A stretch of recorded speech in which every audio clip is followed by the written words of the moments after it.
What's going on, everyone, and welcome to Movie Emporium's TV review of Lovecraft Country, Season 1, Episode 4, A History of Violence. Before we begin, if you like my channel, cool, hit that subscribe button to join Movie Emporium, hit that notification bell top to find out what's coming in next.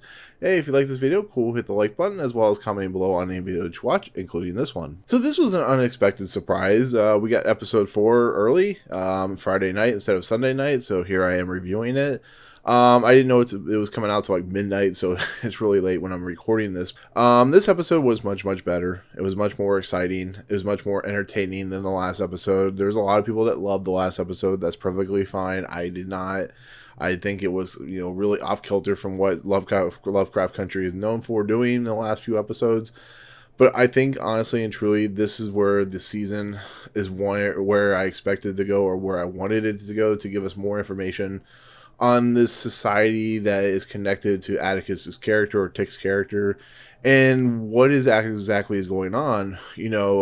Catherine, who is the main woman that we see at the in the Braithwhite group, she is apparently attached to this town in Chicago. It's really strange. She is working with the cops. The cops are part of this order, and so she also would pay for the house. So she wants stuff from the house, but of course, Leti's character will not let her go into the house. It's a really cool scene where she's like, "You may have paid for it, but my name's on the lease." It's like, yeah, good job, good job, Jurnee Smollett, in that role, that situation. But this episode squarely revolves around Atticus, Leti, and Montrose going to a museum to find some lost documents of Titus's character that are missing from this book. So it becomes a almost National Treasure / Goonies / Raiders of the Lost Ark type story. And it was brilliant from the get-go. I mean, this story is for the first 20 minutes or so, it's more of just a personal, dealing with the racism situation story, but it becomes something so much more and so much more exciting that I just became in love with this episode. This episode completely turned around everything that I was worried about this entire season. And it was just a fun, energetic, entertaining episode that saw these three characters, one, go to a museum that is multicolored, so you see blacks and whites as this museum, and nobody's putting up a fuss, which is awesome. You get Tree, which is a really kind of sexist joke that he says in the episode, but Leti kind of plays him off and makes a really good comeback joke, which is really, really nice. And it's just a really fun episode. It's really kind of funny because Ruby Baptiste's character meets William, and William's the blonde-haired guy that we saw at the very beginning of the season. And he and Ruby Baptiste have a moment where they have relations, and it's quite funny, quite entertaining, because he's there as the knight in shining armor, because Ruby's just kind of despondent. She's not happy with her situation, so to see him kind of take hold and take charge, it's a lot of fun. There's a dark, sinister tone probably to it, but it has its moments. It's really entertaining. I like that kind of small moment type of situation that you don't get in a lot of TV series. There was stuff like this in the last episode, but it wasn't too kind of toned and kind of center focus as it was in this episode, which is really nice. This episode really felt laser focused, and there were some small, nice kind of moments in the entire episode that kind of worked for me. But there was also some really cool things with Catherine, who is kind of exploring this neighborhood. She plays tag and hide and seek with some of those kids in the playground. There's, like I said, there's sinister tones to what's going on with these two characters. But what exactly is happening, we don't know. We probably will find out in the later episodes of what exactly this Braithwhite group is doing. Basically, I'm assuming they're just this really just rich cult of people that has a lot of wizarding powers, because the reason they're going for these papers or these documents that they're missing is for the simple fact of Atticus, because he has the bloodline of the Braithwhite family. He wants to be able to perform magic and stuff like that, to perform rituals to kind of get through his past and stuff like that. So it's really kind of nice to see that when Christina tries to enter the house, there's also that blood from the last episode, so she can't enter. It's like a magical spell from demons and stuff like that. It's really kind of clever. And I truly like what Abby Lee is doing in this series. I think she's fun. I think she's menacing. And I think she has a great character arc that is kind of showing her strengths. Even though I was wondering what they were going to do with her, I think she's becoming a full-fledged, fun character that's going to be kind of a foil for Atticus's Tick's character. So I'm really looking forward to that. So, but the fun, most exciting part that really truly stands out is when they go down into the caverns.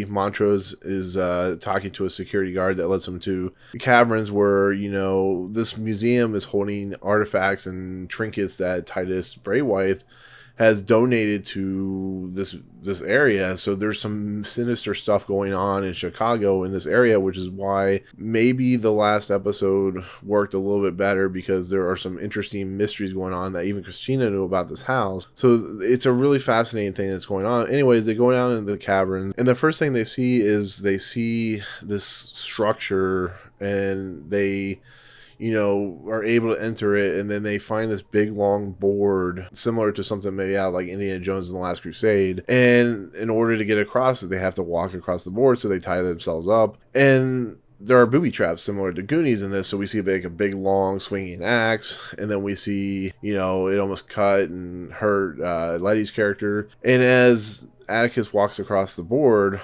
all of a sudden the board begins to disintegrate, which is insanely amazing. It's tense and crazy, and just it like borderlines like insanity. And so Tick has to go back and save Montrose, and they have to run across this bridge, this dissolving like wooden plank bridge, and they get into the catacombs just at the right second, the last second, and it's really a lot of fun, really a lot of intense moments. But it's just like, this is what I wanted out of the series, is tense, fun moments that like bleeds through on how good the series can be from the creators that have created the series. And of course, as this is explained throughout the episode, they have to find these documents before the catacombs flood because of the situation at hand.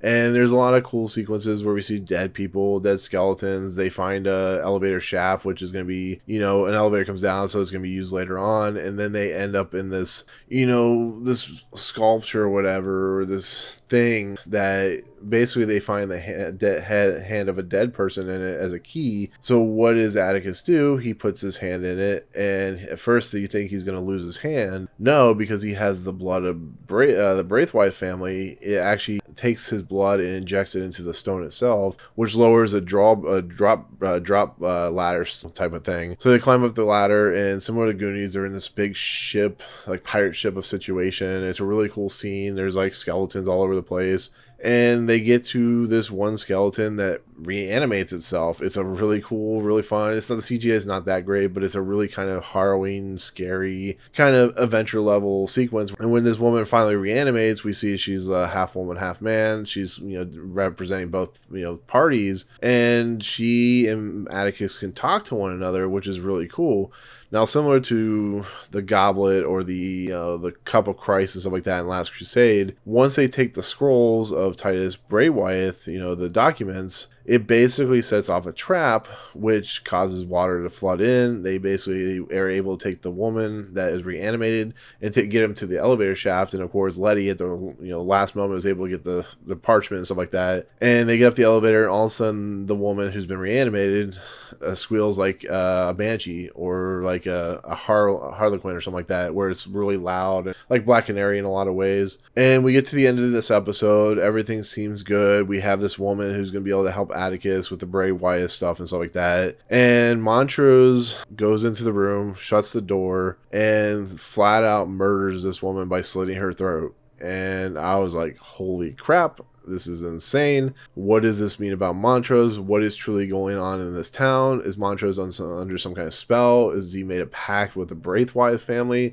What is truly going on? So it leads a whole bunch of new doors, a whole bunch of new mysteries, a whole bunch of unsolved issues with what's going on. So Montrose is not on the level, which I had a feeling that he kind of wasn't from the second episode. Just how strange and weird Michael K. Williams is playing the character. The idea of how he's representing this guy who's the father of Atticus, and it seems like they're like finally found that silver lining with each other, but then it turns into a murder fest with the woman, and he slits her throat, and it's just like, holy cow. So But yeah, I think overall, I think this is a good turn for this series. I hope it keeps its momentum through the rest of the season. Like I said, the third episode maybe just wasn't my cup of tea. I don't think it's the worst thing I've ever seen, but it felt so out of place, especially with this new episode, that I feel like that maybe they were struggling to find content. Maybe Jordan Peele, like I said, had a Twilight Zone episode that he wanted to stick into this thing. But when I started thinking back about it a little bit, the whole idea of like the ghosts and, Christina knows about the ghosts and the whole situation kind of opens up new mystery doors about what exactly is happening in this town that is causing all this mischief and chaos and so on and so forth. So I gotta give a lot of credit that I am willing to stick with this series. I think this is the best episode of the season so far. I'm giving it a 10 out of 10 because I had so much fun watching this episode, especially the music, which is very, I want to say Hans Zimmerish in a lot of ways. It has a very unique, like Thomas Newman style score where it's like fun, chaotic, it's bombastic, but it's just kind of neat and entertaining and really fits the episode very well. And then they had a Marilyn Manson song in there, which is there's a lot of modern day music in this episode, so I thought that was kind of fun. But when Ruby Batiste and William have their relations, they start playing Marilyn Manson song. So I thought that was fun. It was entertaining. But yeah, 10 out of 10. Really great episode. So I'm looking forward to next week. Who knows what this series is going to bring. I may end up hating the episode. I may end up liking it. So we'll see what happens. But yeah, that is my take on Lovecraft Season 1, Episode 4, A History of Violence. Great episode. So if you guys do watch it, let me know in the comments below what you thought of the episode. Do you feel like I do that this episode really kind of pushed the momentum forward more than even the last episode did? Did you not like it? Did you like it? All that good stuff. Well, otherwise, hit that subscribe button to join my channel, which is Movie Emporium. Hit that notification bell at the top to find what's coming next. If you like this video, cool. Hit that like button. If you dislike it, it is what it is. But otherwise, I will see you guys on the next episode. Peace out.